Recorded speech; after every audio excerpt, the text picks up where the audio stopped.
So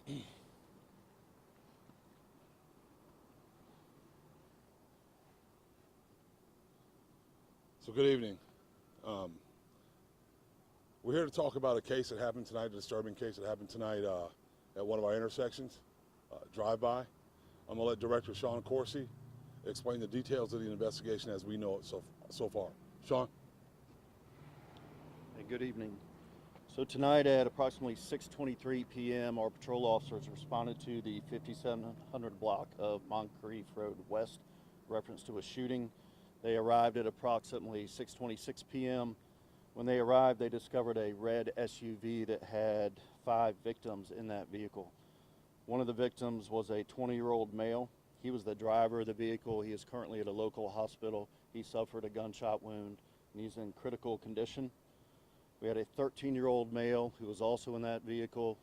He suffered gunshot wounds and is deceased. We had an 11-year-old male, also suffered gunshot wounds. He is at a local hospital. He is in stable condition right now. And there was a 14-year-old and a 15-year-old male who are also in that vehicle. They did not sustain any physical injuries.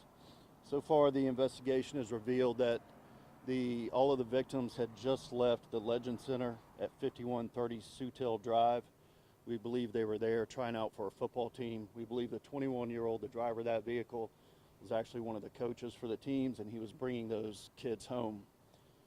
The victims were traveling west on Moncrief, and they stopped at the intersection of Moncrief and US 1 when unknown subjects shot into that vehicle numerous times, striking those victims.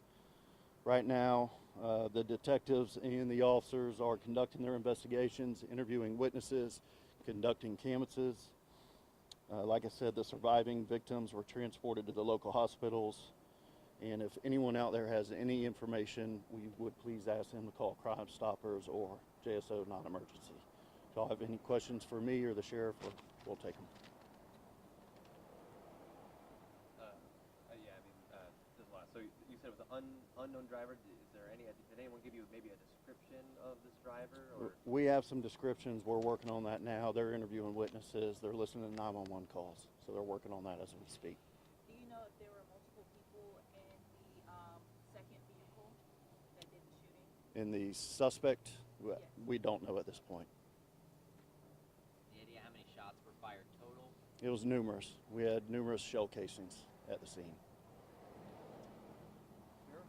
Yeah, so listen, I'm very frustrated at this. I don't like it. I don't think it should ever happen under any circumstance. To indiscriminately drive by a vehicle and fire shots into it, not knowing who's inside the vehicle, is uncalled for, unnecessary, and I ask the community this: can we please stand together? Can we please fight this problem that we're having in our community? Because it's very frustrating, should not happen, and we lost a 13-year-old kid tonight, just going home from football practice. So I will say this to anyone who's out there responsible: we're not going to rest, we're going to work, we're going to continue to work until we find out who's responsible. We ask our community to come join in, to help us and tell us and give us any information that you can, because this is just not acceptable and not the way our community deserves to be treated. Sheriff, is it believed that were any of the victims, are they relatives or just all friends? We don't know that yet. We know that they were young, and it's completely unnecessary, horrible, and should not happen. So do you believe this was just simply targeted, or do you think it was It's hard to tell. It's still early. Our detectives we have several detectives on scene. We have task forces on scene. We have a lot of people on scene trying to determine why it happened. And we're going to continue to work throughout the night, throughout tomorrow, as long as we have to, until we can bring this thing to a conclusion. So all hands are on deck, and we're going to work as hard as we can to try to find out what happened. What are the efforts right now being done to find the person responsible? It seems like there was a chopper in the air. Yes. And I think actually on this road alone, it looked like there was some, or maybe a different, but there was also some detectives. So we have our air units out. We have our detectives out looking for video surveillance. Everything that we can, any stone that we can turn over, we're going to turn it over. And that's what they're doing. There's a lot of manpower out here doing that. And we're going to keep doing that throughout the night. And how long will the roads be closed? That's hard to tell. We got a rather large crime scene up there, and I don't think we can rush it. We shouldn't rush it.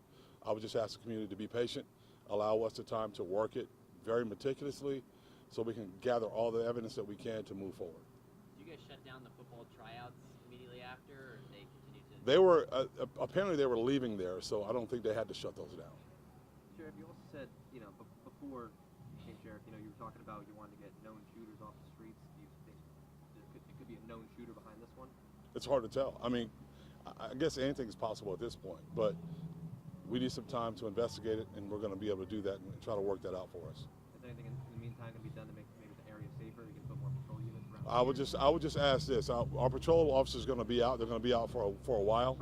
I would ask people to remain vigilant. If you see anything suspicious that you don't quite know what it could be, or if anything, just call us and let us know. As soon as we get a clear description of any vehicles, we're going to make sure the public knows.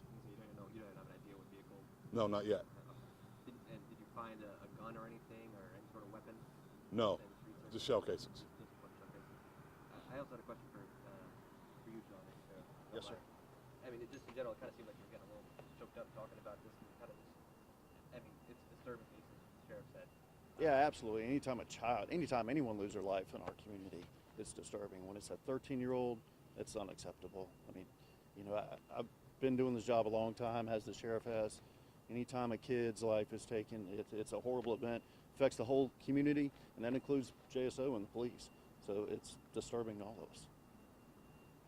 Sheriff, you've had an emphasis on zoning and looking at the zoning districts here. In light of this shooting, is there going to be any kind of special attention put on this particular part of Jacksonville? There's going to be special attention around this case and around this part of Jacksonville until we can find out who did this, and until we can stop those that will do this in the future. So yeah, we're going to focus heavily on it. Thanks, Sheriff. Thank you.